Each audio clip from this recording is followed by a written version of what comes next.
Hindi namin kaapelyido yan. Huwag mong bibigyan ng pagkain. Malamig na utos ni Belena sa waiter. Habang tinuturo si Ula na tahimik lang na nakaupo sa dulo ng mesa. Napayuko si Ula. Pilit nilulunok ang hiya at gutom. Habang pinapanood si Brent na kumakain ng steak. Hindi ka bagay dito. Kahit libre. Sayang lang sa'yo. Dagdag pa ni Belena. May halong pang-iinsulto. Tahimik ang paligid. Hanggang sa biglang may babaeng pumasok sa restaurant. Eleganteng elegante, diretso ang tingin kay Ula. At kung sabihin kong, anak ko siya, napalingon ang lahat. Hello mga ka-Ate Jane! Hi! Gulat ba kayo? Yes, dahil sa inyong mga requests, may bago na kaming format. Gagawin na nating mas maiksi ang ating mga kwento at mas swak sa inyo. At this time, makikita na ninyo ko at makakasama sa ating kwentuhan. Sana'y mag-enjoy kayo sa mga inihanda naming kwento para sa inyo. So kung ready na kayo, sit back, relax, and enjoy. Kung handa na kayo ay magsimula na tayo. Pwede niyo pong i-play ang ating video habang kayo'y nagpapahinga, nagtatrabaho, o nagpapaantok na. Maliwanag ang ilaw ng mamahaling restaurant sa gitna ng Maynila. Kumikinang ang mga chandelier sa kisame. At ang bawat mesa ay may malinis na puting tablecloth na tila hindi pa nahahawakan. Ang bawat galaw ng mga waiter ay maingat, parang sayaw na pinag-aralan. Isa itong lugar para lamang sa mayayaman. At sa isang sulok ng restaurant, pumasok ang tatlong taong agad-agad napansin ng mga staff. Nauna si Belena. Nakasuot siya ng mamahaling damit, perpektong planchado, at ang bawat hakbang niya ay may kasamang kumpiyansa. Parang siya ang may-ari ng lugar. Nakataas ang baba niya habang naglalakad. At ang kanyang mga mata ay mabilis sa sinusuri ang paligid. Sumunod naman ay si Brent. Masayahin ang mukha ng binata. Halatang sanay sa ganitong klaseng lugar. Hawak niya ang kanyang cellphone, abala sa pag-scroll, at paminsan-minsan ay napapangiti. At sa likuran naman nila, tahimik na naglalakad si Ula. Simple lamang ang suot niya. Grade 5 na siya. Isang lumang damit na maayos naman.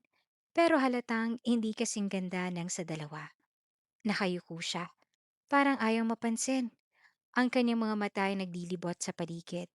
Hindi dahil sa paghanga, kundi dahil sa pakiramdam na hindi siya bagay dito. Dito tayo. Malamig na sabi ni Belena sa waiter sabay upo. Agad naman na sumunod si Brent. Ngunit si Ula ay nag-atubili muna bago dahan-dahang umupo sa pinakadulo ng mesa. Hindi siya pinansin ni Belena. Parang hindi siya kasama. Lumapit ang waiter, dala ang menu. Good evening, ma'am, sir. Ako na, putol ni Belena, sabay kuha ng menu. Hindi man lang niya tinanong si Ula. Brent, anong gusto mo?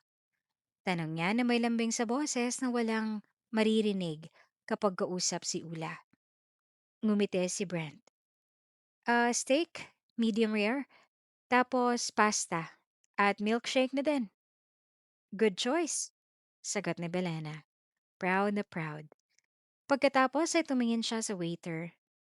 Make sure na premium cut ang steak at hindi dapat matagal ang serving. Yes, ma'am. Tahimik si Ula. Hawak niya ang menu. Pero hindi niya alam kung pwede pa siyang umorder. Dahan-dahan siyang nagsalita. Pwede po ba kahit rice lang? Tsaka, hindi pa siya tapos, pinutol na siya ni Belena. Hmm? Di ka gutom? Napatingin si Ula. Pero, hindi ka gutom. Ulit ni Belena na mas malamig. Tumahimik si Ula. Unti-unti niyang ibinaba ang menu. Lumipas ang ilang minuto, Dumating ang pagkain ni Brent. Isang malaking steak na umaagos ang katas, creamy pasta at malamig na milkshake. Halos mapatingin ang ibang tao sa mesa nila. Samantalang si Ula, wala. Nakatitig lang siya sa mesa. Naririnig niya ang tunog ng kutsilyo habang hinihiwa ni Brent ang steak. Naririnig niya ang mahinang sipol ng milkshake sa straw. At ang kanyang tiyan, kumalam. Pero hindi siya nagsalita. Sanay na siya. Lumapit muli ang waiter. "Ma'am, may iba pa po ba kayong kailangan?" Sumandal si Belen at tumingin sa waiter. Ngunit bago pa siya magsalita, lumapit siya ng konti. At mahina. Halos pabulong. Sinabi niya ang mga salitang magbabago sa gabing iyon. "Hindi namin kaapelido yan. Huwag mong bigyan ng pagkain." Parang kutsilyong bumaon sa hangin ng mga salitang iyon. At sa kasamaang palad, narinig iyon ni Ula. Biglang tumahimik ang mundo niya. Hindi na niya marinig ang ingay ng restaurant. Hindi na niya maramdaman ang lamig ng aircon. Ang naririnig lang niya ay ang sariling tibok ng puso niya. Hindi namin kaapelido yan. Hindi namin kaapelido yan. Hindi namin kaapelido yan. Yon ang paulit-ulit na umuukit sa isip niya. Dahan-dahan siyang napayuko. Hindi siya umimik. Hindi siya umiyak. Pero ang sakit, hindi kayang itago. Lumayo ang waiter. Halatang nagulat sa narinig. Sandali siyang tumigil sa gilid. Parang may iniisip. Pagkatapos, bumalik siya. Nandoon sa bandang gilid si Ula na hindi napansin gaano ng stepmom niya at ni Brent.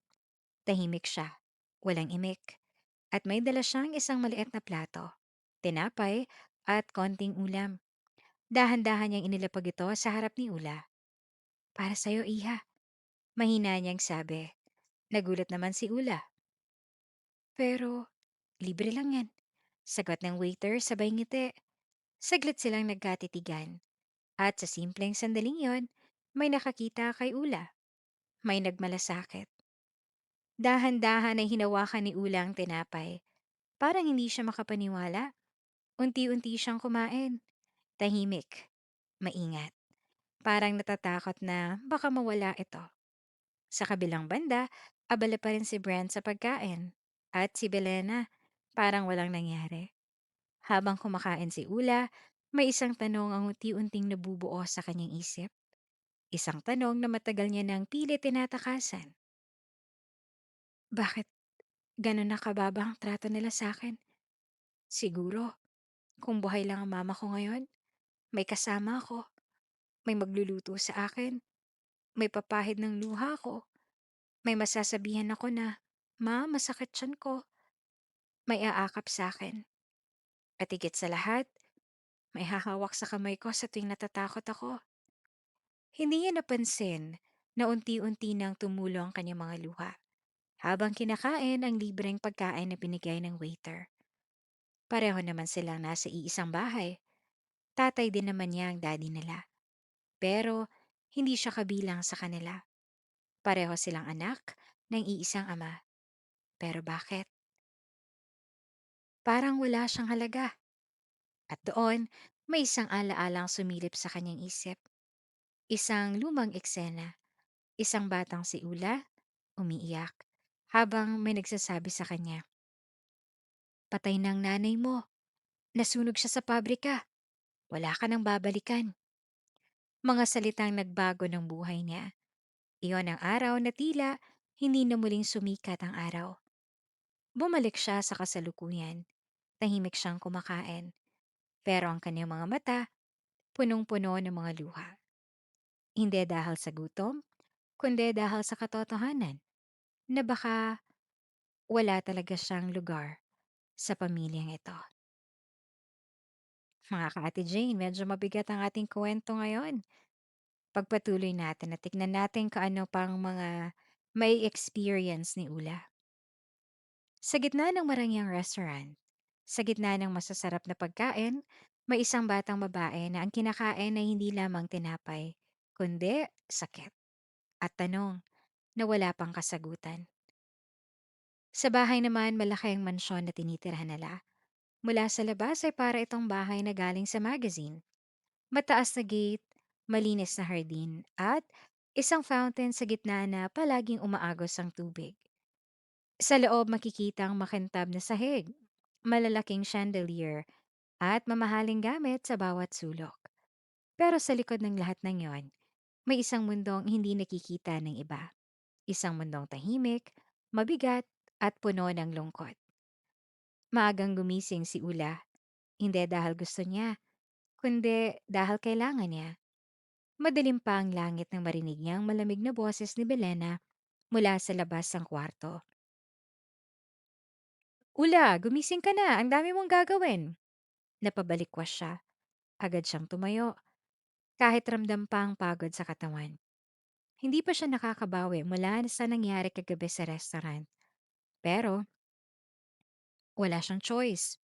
Lumabas siya ng kwarto at agad niyang naamoy ang pinaghalong amoy ng sabon, floor cleaner, at bagong lutong pagkain. Pero hindi yon para sa kanya. Maglaba ka muna sa likod, tapos sininisin mo ang sala. At huwag mong kakalimutan ang kusina. Sunod-sunod na utos ni Belena. Hindi man lang tumitingin sa kanya.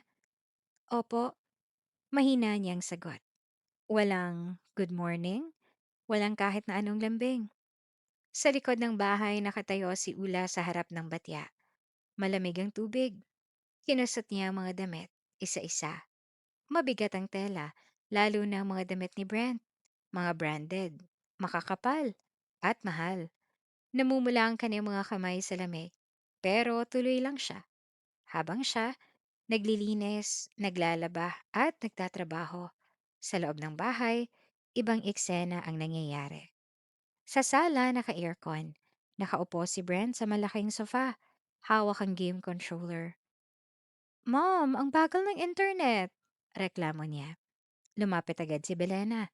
Ay nako, sandali lang anak ha. Tatawag ako sa provider. Lumambot ang boses niya. Ibang-iba sa tono niya kay Ula. Gusto mo ba ng snacks? Tanong pa niya. Oo, yung chips tsaka juice. Sige, kukuha kita. Habang si Brent ay naglalaro, kumakain at nagrereklamo, si Ula ay nasa labas. Pinipiga ang basang damit. Tumutulo ang tubig sa sahig. At ang sikat ng araw ay unti-unting tumatama sa kanyang balat. Pero kahit na mainit, mas malamig pa rin ang pakiramdam niya. Dahil alam niyang hindi siya anak dito, hindi siya parte ng pamilya. Isa lang siyang obligasyon. Pagkatapos maglaba, pumasok siya sa loob. Bitbit ang mga damit. Tahimik at hindi siya pwedeng magkamali. Dahan-dahan niyang nilinis ang sala. Pinunasan ng mesa, inayos ang mga gamit. Habang ginagawa niya yon, napadaan naman si Brent. Uy, ang bagal mo. Sabi nito sabay tawa. Hindi sumagot si Ula. Sanay na siya. Sa isang sulok ng sala may nakapaskil na larawan. Isang lalaki naka-uniform. Ngumiti si Ula nang makita iyon. Papa, mahina niyang bulong. Ang ama niya ay isang seaman. Palaging nasa barko. Palaging malayo. Minsan buwan o taon bago makauwi. At sa bawat pagkakataon, hindi niya nakikita ang tunay na nangyayari. Isang beses, nakausap ni Ula ang ama niya sa video call. Masaya siya noon. Papa, miss na kita. Sabi niya at pilit ng umiti. Ngunit bago pa siya makapagsalita ng higit pa, biglang sumingit si Belena sa gilid. Ay, okay lang si Ula dito. Masaya siya. Mabilis nitong sabi. Tumango naman si Brent sa likod. Parang sumasang-ayon. Talaga? Tanong naman ng ama niya. Opo, Papa. Sagot ni Ula. Pero hindi niya masabi ang totoo. Hindi niya masabi na pagod na siya, nasasaktan na siya, gutom na siya. Hindi niya alam na may ginagawa si Belena sa likod. May mga chat na pinapadala sa ama niya na kunwari galing kay Ula. Okay po ako dito, Papa. Mabait po si Mama Belena. Masaya po ako. Ngunit lahat ng yon kasinungalingan. At dahil doon, Hindi kailanman nalaman ng ama niya ang totoo. Sa kusina ay may isang taong iba, tahimik pero may kabaitan sa mata. Si Marta, ang katulong. Ula, mahinang tawag niya at napalingon si Ula. Naglaba ka na naman, ang aga-aga pa. Ngumiti si Marta, pero may lungkot sa mga mata niya. Opo, sagot ni Ula. Lumapit si Marta. May dala siyang maliit na plato, tinapay, at konting ulam. Halika, kumain ka muna. Nag-alinlangan si Ula. Baka po magalit si ma'am. Ako nang bahala. Putol ni Marta. Sabay abot ng pagkain. Hindi ka naman pwedeng magutom lagi. Umupo si Ula sa isang sulok ng kusina. Tahimik siyang kumain. Pero ngayon, may kasamang init. Hindi lamang sa pagkain, kundi sa pakiramdam. Alam mo, Ula, sabi ni Marta habang nakasandal sa mesa, hindi ka dapat tinatrato ng ganyan. Napatingin si Ula. Okay lang po, sagot niya. Di yan okay, mariing sabi ni Marta. Bata ka pa, dapat nag-aaral ka, naglalaro, hindi nagtatrabaho ng ganito. Tahimik si Ula, hindi niya alam ang sasabihin. Lumapit si Marta at hinaplos ang buhok niya. Kung nandito lang sana ang nanay mo. Natigil siya. Napatingin si Ula. Patay na po siya. Mabilis niyang sagot. Sandali namang natahimik si Marta. Parang may gusto siyang sabihin. Pero pinigilan niya. Ngumiti na lamang siya. Sige, kumain ka na lang. Sa simpleng haplos na yon, sa simpleng pagkain, may naramdaman si Ula. Isang bagay na matagal niya nang hinahanap. Pagmamahal. Unti-unti, si Marta ang naging sandalan niya. Kapag pagod siya, nandyan si Marta. Kapag gutom siya, nandyan si Marta. Kapag umiiyak siya sa gabi, tahimik siyang nilalapitan ni Marta. Hindi niya man tunay na ina, pero sa puso ni Ula, parang gano'n na rin. Isang gabi habang naglilinis si Ula ng sala, dumaan si Belena. Huminto ito sa harap niya. At hindi ka pa tapos? Malamig na tanong. Opo, malapit na po. Ang bagal mo talaga, putol niya. Tumingin naman si Belena sa kanya. Diretso at malamig. At tandaan mo ha, wala kang halaga dito. Parang tumigil ang oras. Hindi gumalaw si Ula. Kung hindi ka lang anak ng asawa ko, matagal na katang pinaalis. Dagdag pa ni Belena, napayuko si Ula. Patay na ang nanay mo. Wala kang ibang pupuntahan. Isang matalim na katahimikan ang bumalat sa paligid. Unti-unting napapikit si Ula. Masakit, pero hindi siya umiyak. Sa halip ay huminga siya ng malalim at pinagpatuloy ang paglilinis. Sa puso niya, may maliit na tinig na bumubulong. Mahina pero hindi nawawala. Hindi ito habang buhay. May mangyayari at may magbabago. At kahit paulit-ulit siyang sinasaktan ng salita, kahit araw-araw siyang pinaparamdam na wala siyang halaga, may isang bagay na hindi kayang siraan ni Belena, ang pag-asa. Sa loob ng malaking mansyon, sa gitna ng karangyaan, may isang batang babae na patuloy na lumalaban. Tahimik, mag-isa, pero matatag. At hindi niya alam na malapit nang magbago ang lahat. Ayan, papasok na tayo sa exciting part. Anong pagbabago kaya ang mangyari? Pagpatuloy natin, muli na namang bumalik si Ula sa isang restaurant. Parehong lugar, parehong lamig ng aircon, parehong amoy ng mamahaling pagkain. Steak na bagong luto, butter na natutunaw, at matamis na aroma ng desserts. Pero para kay Ula, pareho rin ang pakiramdam. Hindi siya kabilang. Naupo sila sa mesa. Si Belena elegante pa rin. Si Brent naman excited na naman. At si Ula, tahimik. Nakayuko. Waiter, tawag agad ni Belena na parang siyang reyna ng lugar. Lumapit ang staff. Same order, sabi niya. Steak, burgers, drinks. Tumango ang waiter. Makalipas ang ilang minuto, dumating ang pagkain. Mainit pa ang steak, umaangat ang usok, makatas ang burger. May tunog pa habang kinakagat ni Brent. At ang mga inumin, malamig, may yelo at kumikislap sa ilaw. Si Ula may tinapay ulit. Libre. Tahimik niyang kinukuha ang maliliit na peraso. Wala siyang lakas humingi. Wala siyang lakas magsalita. Habang kumakain ng dalawa, nakatitig lang si Ula sa mesa. Ang bawat nguya nila parang paalala na hindi siya pantay. Bigla ay may naramdaman siyang kakaiba. Parang may tumitingin sa kanila. Dahan-dahan siyang napatingin sa may pintuan. At doon, may isang babaeng bagong pasok. Matangkad, eleganteng manamit, at may maaayos na buhok at isang presensyang hindi mo pwedeng baliwalain. Pero higit sa lahat, may kakaibang lungkot sa kanyang mga mata. Huminto ang babae sa paglalakad.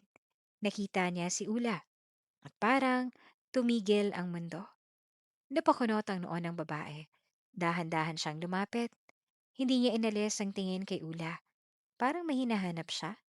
Parang may naaalala siya. Si Ula ay napatingin din. Hindi niya alam kung bakit. Pero may kakaiba siyang naramdaman. Isang pakiramdam na pamilyar.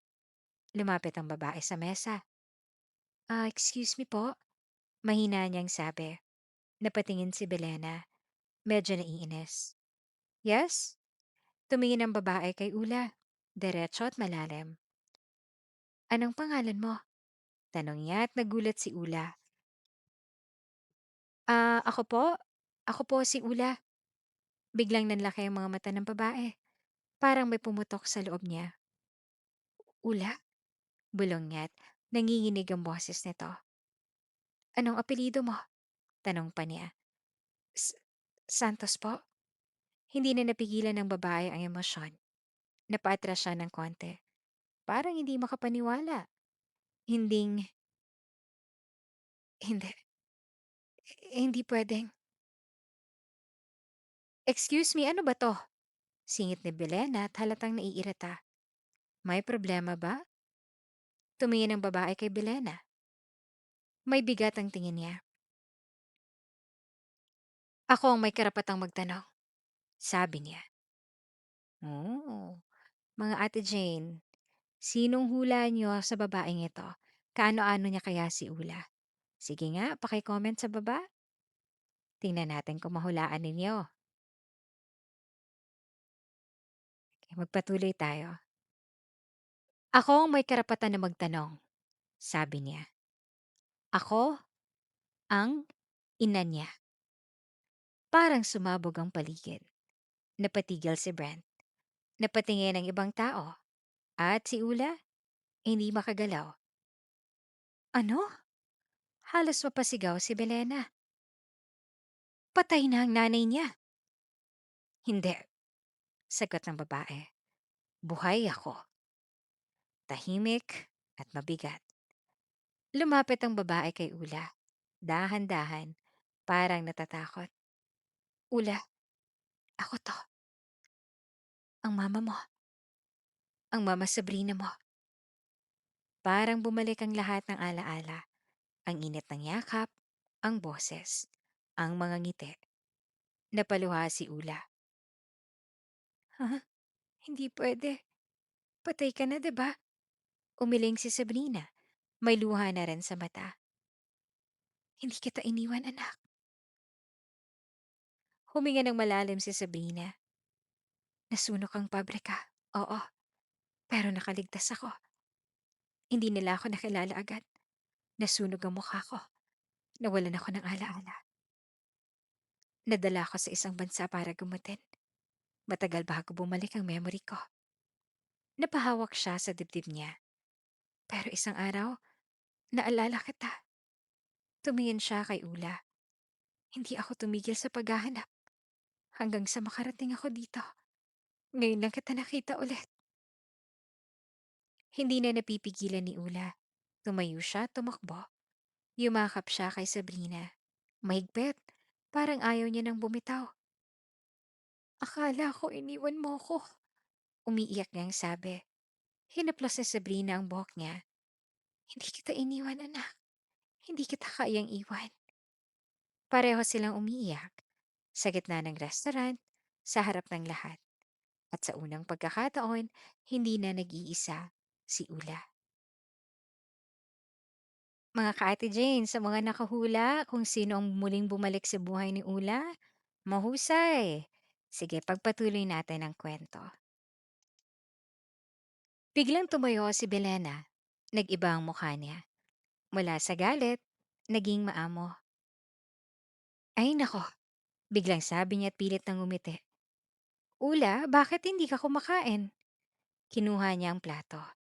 Nilagyan ng steak, ng burger, ng pagkain na dati ay pinagkakait. O ayan, kumain ka. Alam mo naman minsan wala ka talagang gana. Sabi niya na parang nag-aalaga. Napatingin si Ula at nalito. Alagaan mo naman ang sarili mo. Dagdag pa ni Belena. Lagi ka namin pinapakain, 'di ba? Pero minsan ikaw tong ayaw kumain. Napatingin ng ibang tao. Parang naniwala. Ngumiti naman si Belena kay Sabrina. Pasensya ka na. Medyo mahiyain lang talaga yan si Ula. Pero mahal na mahal namin yan. Tahimik lamang si Sabrina. Hindi siya agad nagsalita, pero ang mga mata niya hindi naniniwala. May napansin siya. Ang panginginig ng kamay ni Ula, ang takot sa mga mata nito, at ang biglang pagbabago ni Belena. Masyadong mabilis, masyadong pilit. May mali. At alam ni Sabrina, hindi pa tapos ang lahat. Sa gabing yon, hindi lang nagbabalik ang isang ina, kundi unti-unti ring lalabas ang katotohanan. Tahimik ang hangin sa labas ng restaurant. Gabi na. Ang ilaw mula sa loob ay tumatama sa glass door, habang unti-unting lumalabas sa mga tao. May halong amoy ng usok ng pagkain at malamig na hangin ng gabi. Nakatayo si Ula sa tabi ni Sabrina. Hawak-hawak pa rin niya ang kamay nito. Parang ayaw na niyang bumitaw. Halika na anak. Malambing na sabi ni Sabrina. Umuwi na tayo. Simple lamang ang salita. Pero para kay Ula, parang iyon ang pinakahihintay niyang marinig. Isang uwi na hindi masakit. Isang uwi na may pagmamahal. Ngunit bago pa sila makalakad, may boses na pumigil.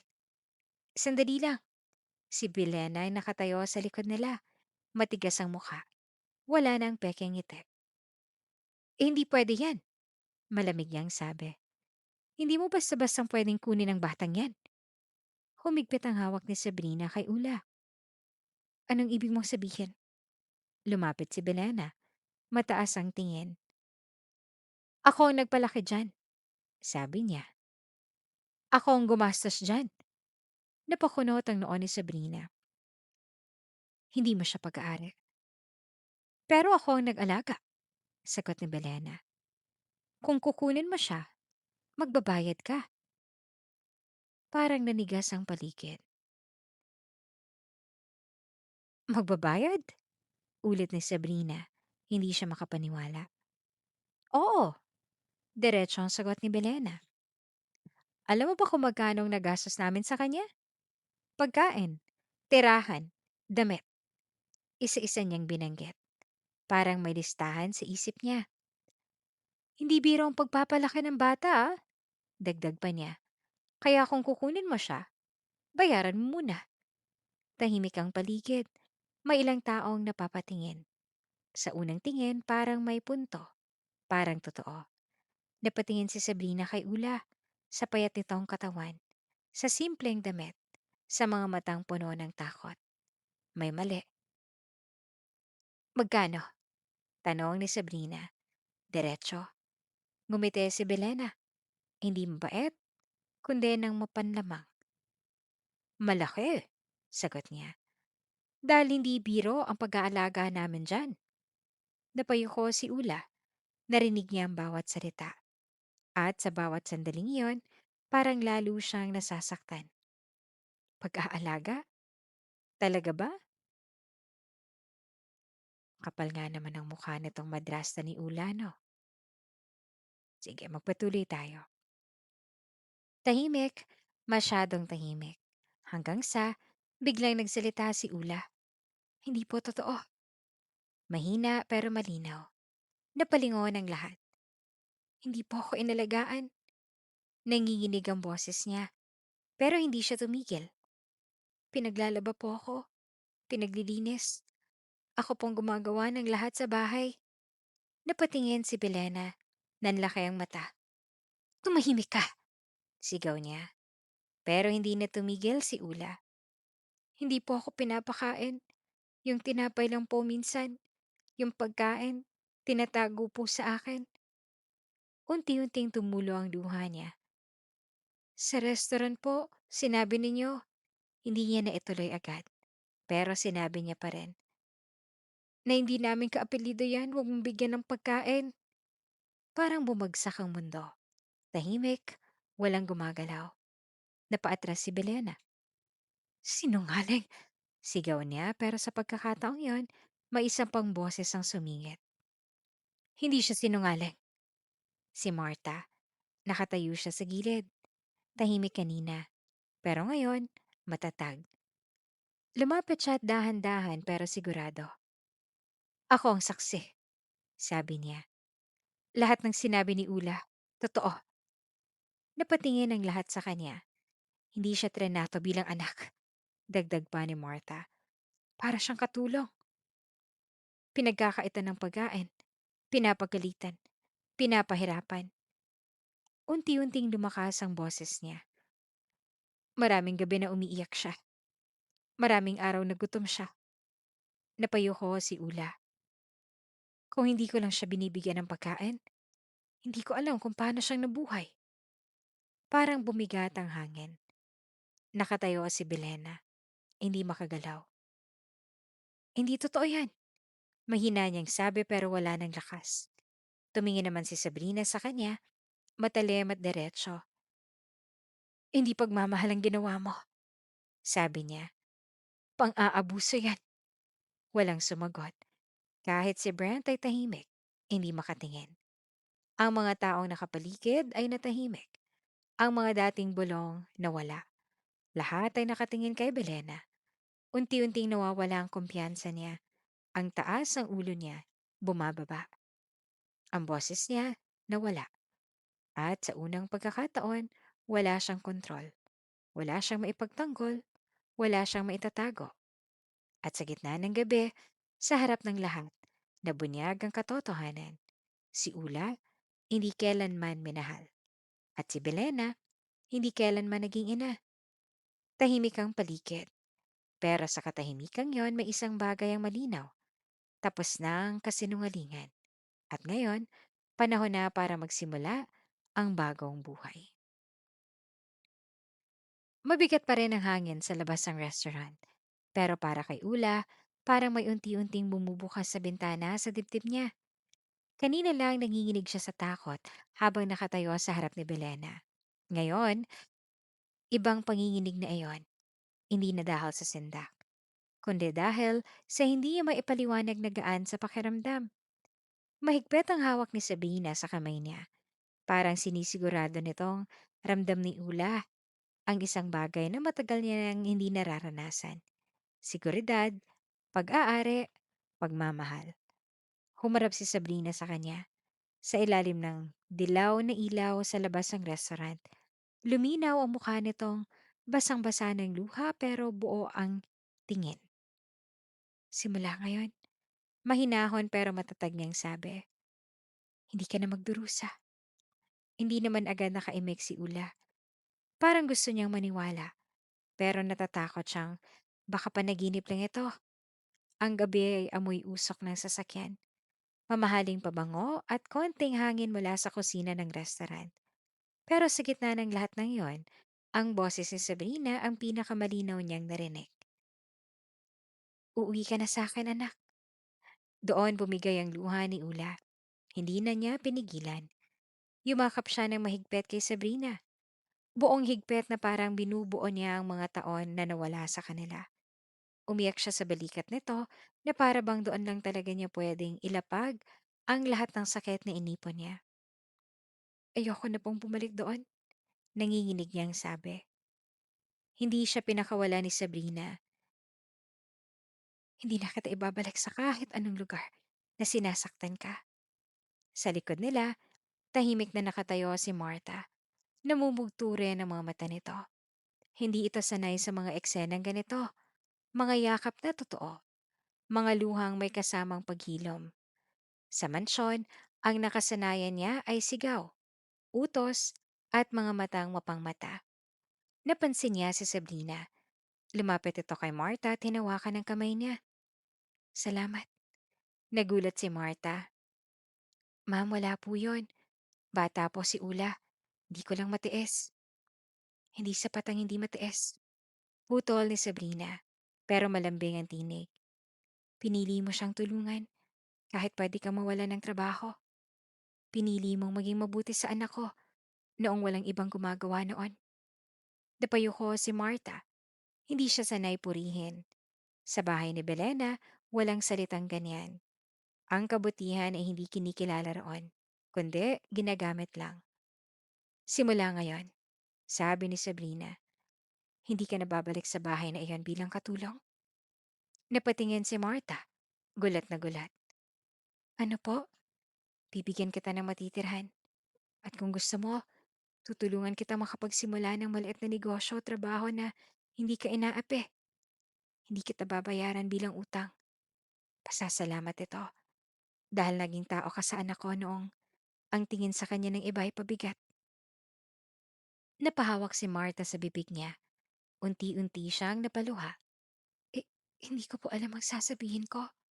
Wala kang kailangang sabihin, sagot ni Sabrina. Mula ngayon, hindi ka na rin mag-iisa. Sa unang pagkakataon sa gabing iyon, si Ulay napalingon kay Martha at humingi ng may luha. At ngumiti ng may luha. Sensya na po. Isang maliit, nanginginig, pero totoo na ngiti. Parang sinasabi niyang, tapos na, ligtas na tayo. Sumakay sila sa kotse ni Sabrina. Habang umaandar ang sasakyan sa mga ilaw ng Maynila, tahimik lang si Ula sa umpisa. Nakadikit siya sa upuan at pasulyap-sulyap sa bintana. Ang lungsod sa labas ay buhay. Mga ilaw ng gusali, mga busina, mga taong abala sa gabi. Pero sa loob ng sasakyan, parang may sariling mundo. May amoy ng leather, seats at mahina. Malinis na pabango ni Sabrina. Hindi iyon amoy na matapang at nakakasakal gaya ng sa mansyon ni Belena. Ito ay banayad, nakakakalma. Gutom ka pa ba? Tanong ni Sabrina. Dahan-dahan namang tumango si Ula. Nahihiya pa rin. Ngumiti si Sabrina. Mabuti. Pagdating natin sa bahay, kakain tayo ng maayos ha. Hindi ka na magtitiis sa tira o sa tinapay lang. Napakagatlabi si Ula. Simple lang ang sinabi, pero tumama iyon sa puso niya.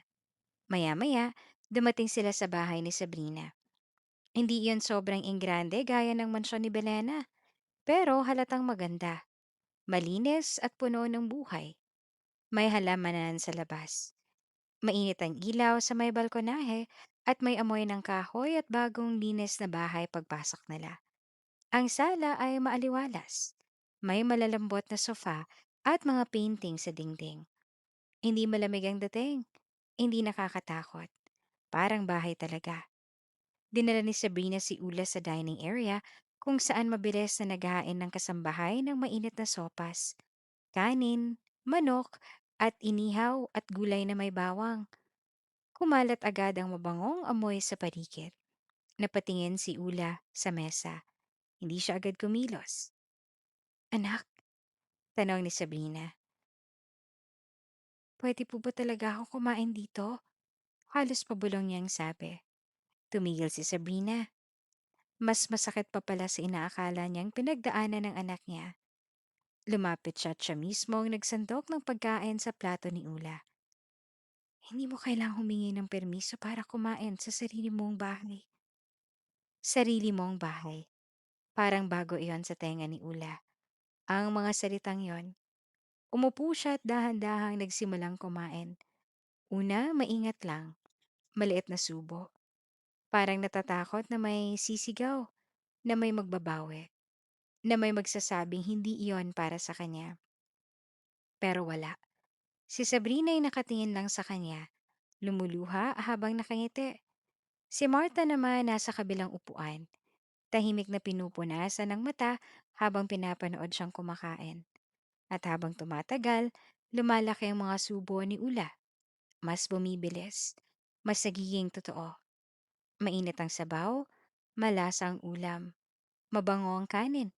At sa unang pagkakataon sa napakatagal na panahon, nabusog siya ng walang kasamang takot. Kinabukasan ay maliwanag ang umaga. Pumasok ang sikat ng araw sa kortina ng kwartong inihanda para kay Ula. Maputi ang kama, malambot ang unan, at may maliit na estante sa tabi niya na may lamp at ilang libro. May amoy ng bagong laba ang kumot. Pagmulat ni Ula, saglit siyang natulala. Tahimik, walang sigaw, walang utos. Walang kumakalampag sa pinto para maglaba o magninis. Unti-unti siyang bumangon at lumabas ang kwarto. Mula sa hagdan na amoy niya ang nilulutong almusal, pritong itlog, pandesal at tsokolate. Sa baba, abala si Marta sa kusina. Pero ngayon, iba na ang kilos nito. Hindi nagmamadali sa takot, hindi balisa. Magaan ang galaw.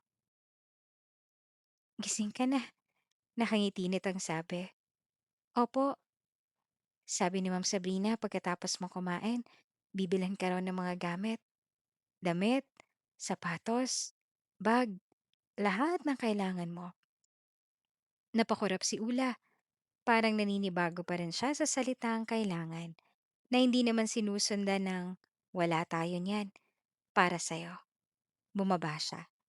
Sakto namang lumabas si Sabrina mula sa maliit na opisina sa gilid ng sala. May hawak na cellphone. Medyo kabado ang mukha nito. Anak, sabi niya, may gusto akong sabihin sa'yo. May tumatawag. Po, tatay mo. Parang biglang nanlamig ang mga kamay ni Ula, ang kanyang ama. Napakatagal niyang inasam na may makaalam sa totoo. Pero sa isip niya ay malayo ito. Nasa barko, nasa dagat. Laging hindi maaabot. Kagabi pa pala siya naghahanap sa'yo, sabi ni Sabrina. Hindi siya makontak ng maayos. Maaga raw siya nakauwi mula biyahe. At pagdating sa bahay, saka lang niya nalaman na may gulo nang nangyari.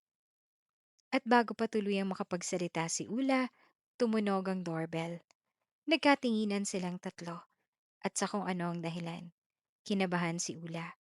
Mabilis na lumapit si Sabrina sa pinto. Pagbukas niya, nandoon ang ama ni Ula. Pagod ang muka, maitim sa araw. May mapaleta pa sa isang kamay at halatang kagagaling lang sa mahabang biyahe. Pero higit sa lahat, gulong-gulo ang ekspresyon nito. Nang makita si Ula sa loob, tigil siya sandali. Ula? Napatayo agad si Ula. Papa? Hindi na nag-atubili ang lalaki. Pumasok ito at agad siyang niyakap. Mahigpit, nanginginig. Anak, anak, patawarin mo ako. Halos pabulong ngunit basag ang boses niya. Hindi agad nakasagot si Ula. Ilang taon niyang hinintay ang yakap na to. Pero kasabay noon, ang tanong sa loob-loob niya, bakit hindi mo nakita? Bakit hindi mo nalaman?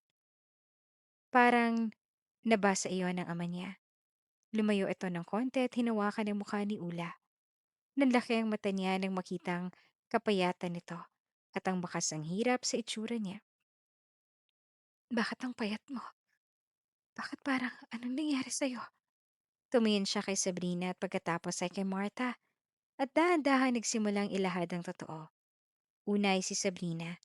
Ikinwento niya ang pagbabalik niya, ang pagkakakita niya kay Ula sa restaurant at ang pag-uugali ni Belena. Pagkatapos ay si Martha. Wala na itong pag-aalinlangan. Sinabi niya ang lahat. Ang paglalaban ni Ula, ang pagkakait ng pagkain, ang sigaw, ang pagmamaliit. Ang pagtrato rito na parang hindi anak kundi utusan.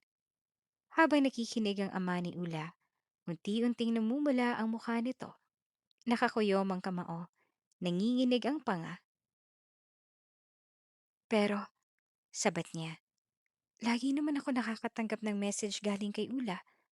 Sinasabi niyang okay siya, masaya siya, mabait si Belena sa kanya. Umiling si Ula ng mabagal at masakit. Hindi po ako yon, Papa. Parang huminto ang mundo niya. Ano? Hindi po ako nagsisend noon. Hindi ko nga po nahahawakan madalas ang cellphone. Napaupo ang ama niya sa sofa. Para siyang binagsakan ng langit. Hawak niya ang noo niya. Hindi makapaniwala. Pineke niya? Bulong niya. Pineke niyang mga chat? Tahimik na tumango si Martha. Opo, ilang beses ko rin pong nakita. Kapag tulog na si Ula o kapag wala siya, ginagamit ni Ma'am Belena ang phone para mag-reply. Minsan nga ho, siya mismo ang magdidikta kung anong sasabihin kapag may video call. Napapikit ang ama ni Ula. Halatang hinahabol niya ang hininga niya. Hindi niya alam kung galit ba, lungkot, o guilt ang unang mararamdaman. Marahil ay lahat. Habang iniisip kong ligtas ang anak ko, nanginginig niyang sabi. Habang nagpapadala ako ng pera at naniniwalang maayos ang lahat, pinapahirapan pala siya sa sarili kong bahay. Walang sumagot dahil wala nang kailangang sagutin. Nasa harap na niya ang ebidensya. Si Ula mismo. Ang katahimikan nito, ang takot nito sa pagkain. Ang paraan ng pag-upo nito na parang laging handa sa sigaw. Tumayo ang ama niya. Diretso ang tingin kay Sabrina. Nasaan si Belena? Hindi na pinigilan ni Sabrina. Kasama si Ula at si Marta. Bumalik sila sa mansyon kinahapunan. Maliwanag ang araw, pero mabigat ang atmosphere sa loob ng sasakyan. Hindi ito pagbabalik para makiusap. Hindi ito pagbalik para magpaliwanag.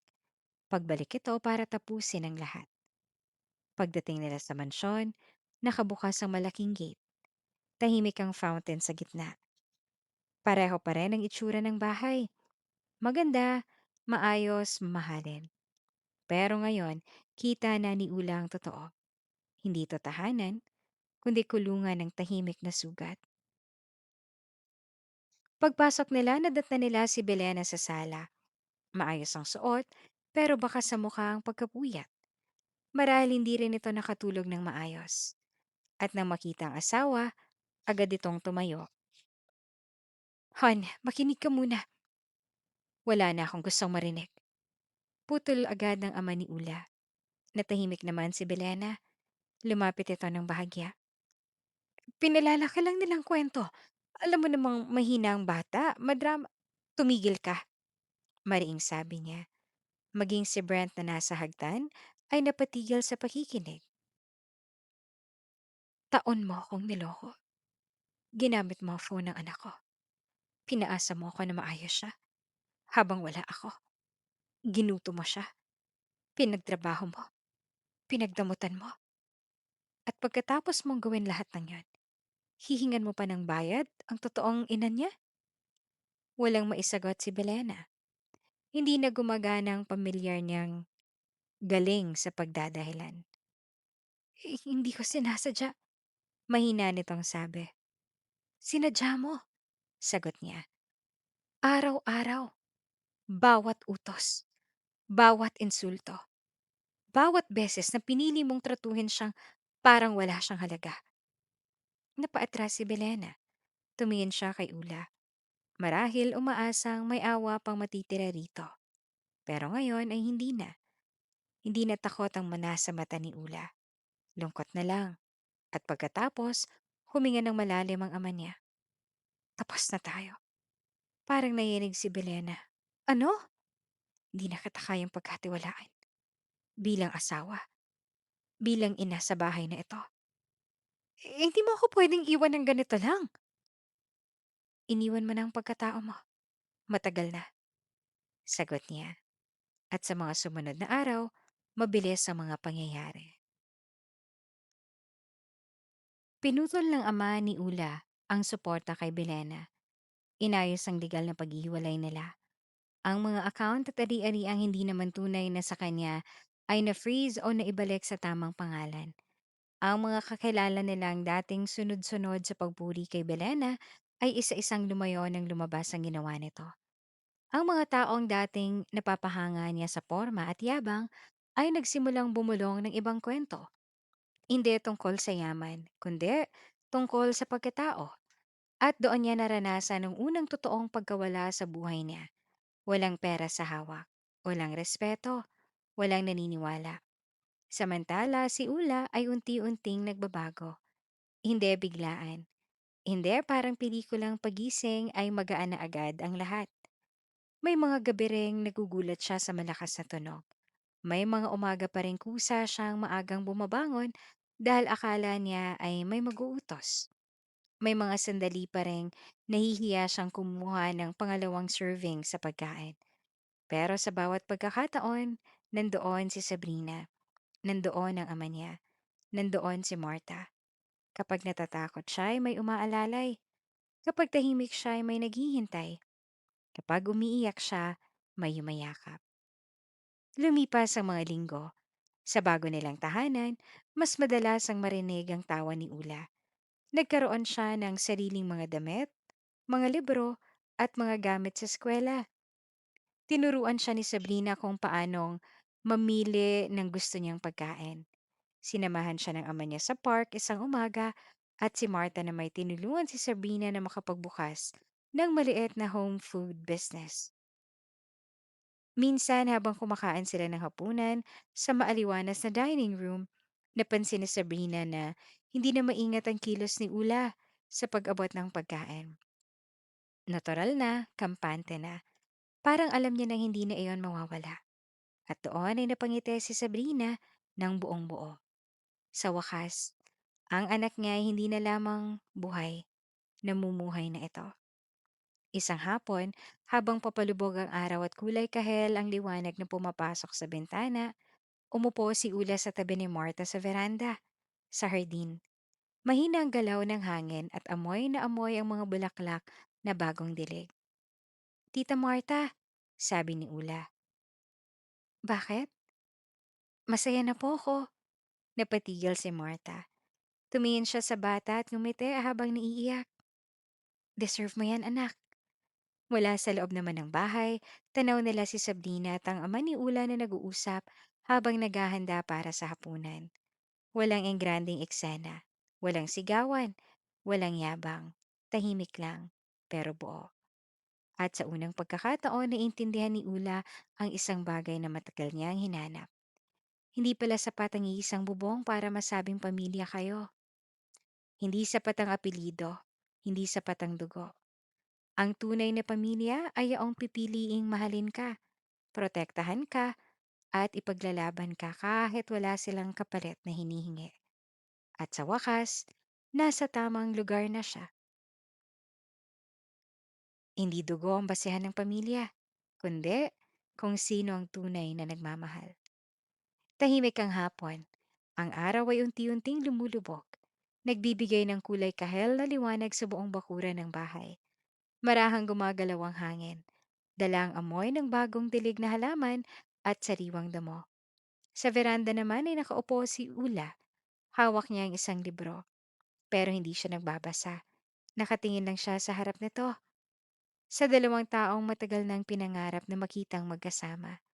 Nasa hardin si Sabrina at ang ama ni Ula. Magkatabi, tahimik. Parang may mga salitang hindi pa nasasabi. Ang daming nasayang na oras. Mahina na sabi ng ama ni Ula. Nakatingin siya sa lupa. Parang binibilang ang mga taon na nawala. Huminga ng malalim si Sabrina. Oo, sagot niya. Pero hindi pa huli ang lahat. Napatingin ang lalaki sa kanya. May halong pagsisisi at pag-asa ang mga mata. Kung sana, hindi ako naniwala agad. Umiling si Sabrina. Hindi lang ikaw ang nagkamali. Pareho tayong nawalan. Tahimik ulit. Pero ngayon, hindi na mabigat. Pwede pa ba? Tanong ng ama ni Ula. Diretso, totoo. Pwede pa ba tayong magsimula ulit? Napangiti si Sabrina. Hindi mabilis, hindi pilit, kundi dahan-dahan. Hindi ko alam kung magiging madali, sagot niya. Pero tumingin siya sa loob ng bahay, kay Ula. Para sa anak natin, susubukan ko. Parang gumaan ang mundo. Dahan-dahang hinawakan ng lalaki ang kamay ni Sabrina. Sa una, nag-aalinlangan, pero hindi niya ito binawi. Isang simpleng hawak, pero puno ng pangako. Si Veranda, napangiti si Ula. Tahimik lang siyang nanonood.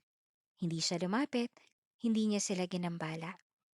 Kasi sa unang pagkakataon, hindi niya na kailangang maghanap ng pagmamahal. Nandyan na. Kinagabihan, magkakasama sila sa hapag. May mainit na pagkain. May halakhakan. May kwentuhan. Si Marta ay abala sa pag-ayos ng plato. Pero ngayon ay nakaupo na rin kasama nila. Hindi na nakatayo sa gilid. Anong gusto mong ulam bukas? Tanong ng ama ni Ula. Ngumiti naman si Ula. Kahit ano po, basta sama-sama tayo. Nagkatinginan si Sabrina at ang kanyang ama. Tahimik pero may ngiti. At sa simpleng hapunang iyon, may isang pamilya na muling nabuo. Hindi perpekto, may sugat, may nakaraan. Pero ngayon ay may pag-asa. Habang tumatawa si Ula sa gitna nila, tahimik na napangiti si Sabrina. Dahil sa wakas, hindi na siya nag-iisa. Hindi na sila nag-iisa. At sa ilalim ng isang bubong, may isang bagong kwento ang nagsimula. Hindi perpekto, pero totoo. At puno ng pagmamahal.